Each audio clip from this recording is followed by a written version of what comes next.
It has been 2 years since I upgraded to the iPhone 15 Pro, and now we have the new iPhone 17 Pro in this interesting orange color.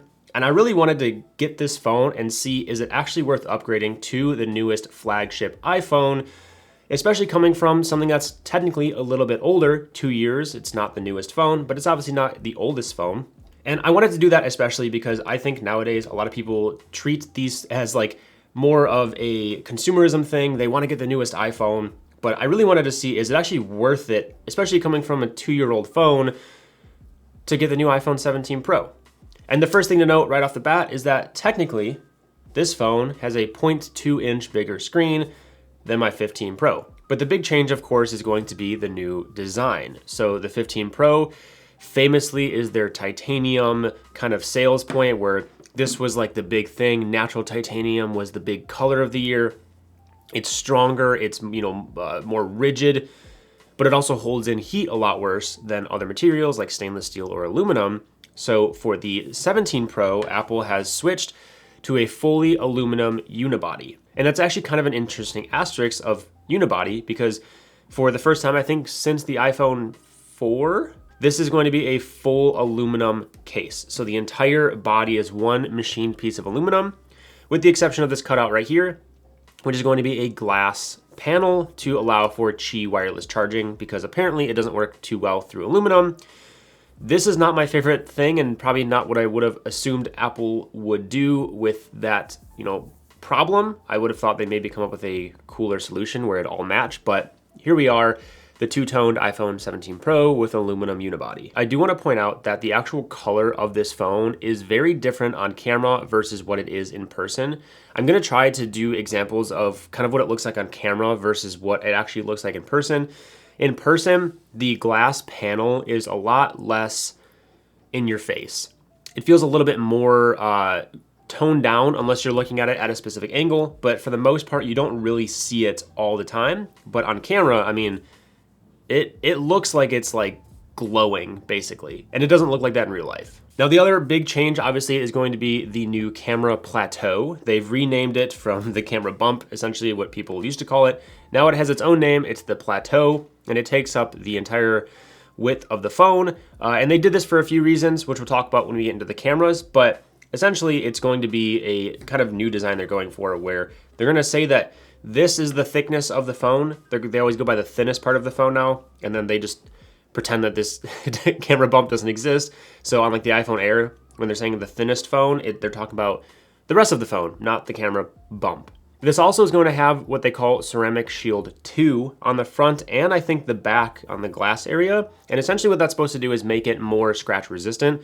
Jerry Rig Everything did a video, I think literally last night, about the scratch resistance of these phones. And the Ceramic Shield 2 actually performed really well to the 6 and 7 where the glass normally scratches.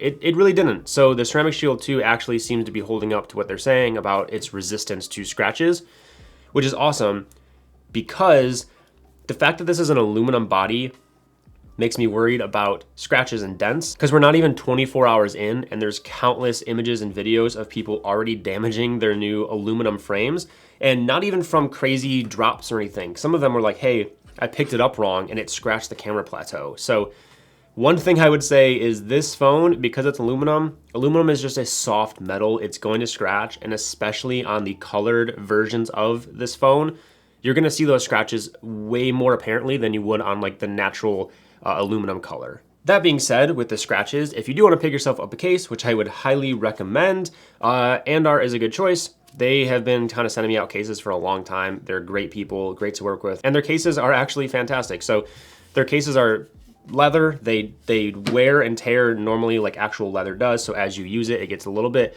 kind of like a patina over time. Super love it. And my favorite thing about these cases is that they wrap the entire phone, because especially for an aluminum phone like this, it's gonna need it. This is just not a caseless phone, which kind of sucks because I actually really like rocking my 15 Pro caseless. And then if I don't, they also sent me out a case for this when it first launched. So I'm either caseless or rocking an in-our case. But if you want to pick this up, link in the description. These are awesome. Now let's talk about the internals of these two phones. The 15 Pro versus the 17 Pro. there's actually not that much different. Obviously, you're gonna get the A19 Pro chip inside the new phone, which is kind of actually gonna be similar to what's in the 15 Pro. You have a 6-core CPU, a 6-core GPU, and really the only difference is here because the GPU in the 17 Pro has neural accelerators, 15 Pro doesn't. Besides that, you're still gonna get a 16-core neural engine, and then I believe there's actually 12 gigs of RAM in the 17 Pro, which is gonna be more than there was in the 15. But honestly, really for internals, it's not that much different from a 2-year-old phone, which is kind of be expected. It's hard to innovate severely on the internals of a phone in, just a 2-year gap. One thing Apple has said is that you can get up to 33 hours of video playback on the 17 Pro versus 23 on the 15 Pro. And that's due in part to two different things. Obviously, the new chipset, the A19 Pro, is just going to be better at handling thermals and handling the processes that it's running. It's just gonna be more efficient as a chipset. But you're also gonna get things like the vapor chamber, which are gonna keep the temperature down of the phone, make it work a lot less hard, which you're not gonna have in an older iPhone, brand new to the 17 Pro. And the last reason, of course, is you have a bigger battery in the 17 Pro. The 17 Pro is gonna have a 4,252 milliamp hour battery versus a 3,274 in the 15 Pro. It is important to note though, if you are in a country that does have physical SIM cards, that battery capacity is actually gonna drop a little bit because the SIM card needs a place to go.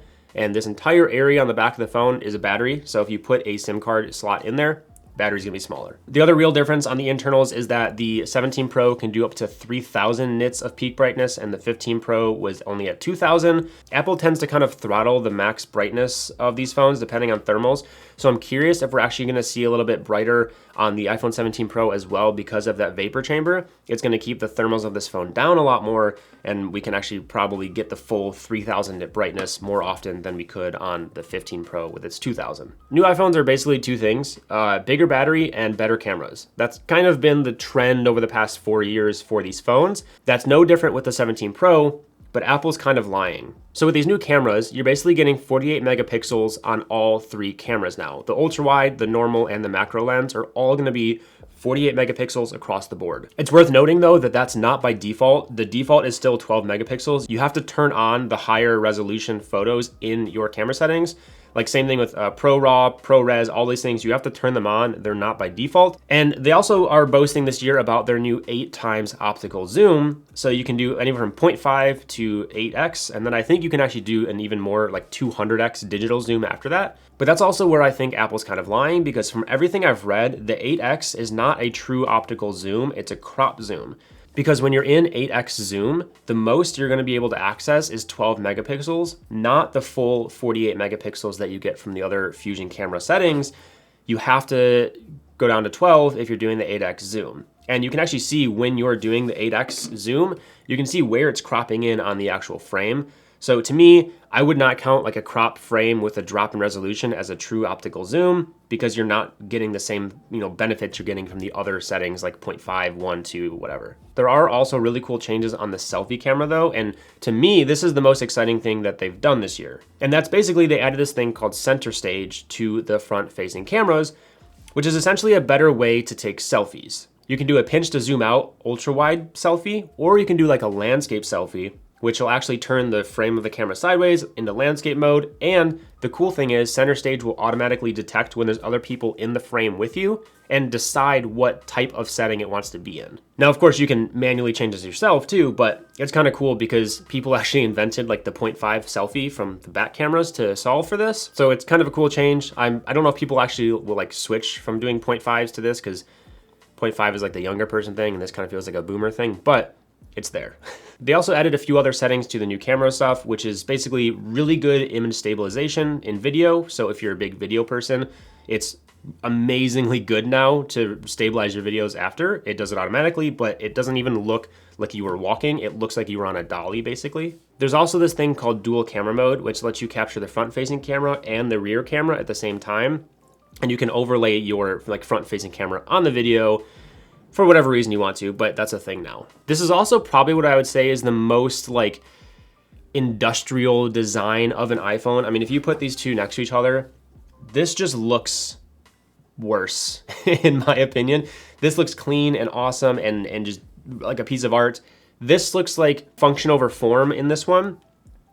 for a few reasons. Obviously the huge camera plateau, the glass back, but then you even have things like on top, there's a little 5G like cutout for the antenna, which is fine. I mean, the antenna bands for the rest of the stuff runs around the edges of the camera, but it feels like this one is like, we needed a place for this, so we just slapped it there and it's there now. But again, if you're running a case, you're never gonna see any of these issues, so none of that matters. But I'm very big into the design of things, and to me, this feels more premium than this. So at the end of the day, if I had to say, you know, is it worth upgrading from an older phone like a 15 Pro to a 17 Pro? My opinion is that it's always been you never need to upgrade. Let's just talk about the consumerism real quick. You do not need to upgrade. If you need a new phone, your phone is super old, it's dying, it's cracked, you're on an upgrade plan, whatever, you have a reason to upgrade, 100%. If you have a reason to upgrade, do it. If you have a perfectly good working phone and you just are like excited about new tech and you want to upgrade yourself, totally do it. But you never need to upgrade to the newest phone. And I think it's the same case here. This has better battery, better cameras, obviously a new design and more brightness. But in terms of the difference between a 15 Pro and a 17 Pro, you're really not gaining that much to justify spending the $1,000 if you don't need to. I will say though, between these two phones, I love this orange, and I wish this orange was on some of the older models with the titanium, because a bright colored Pro phone is just cool.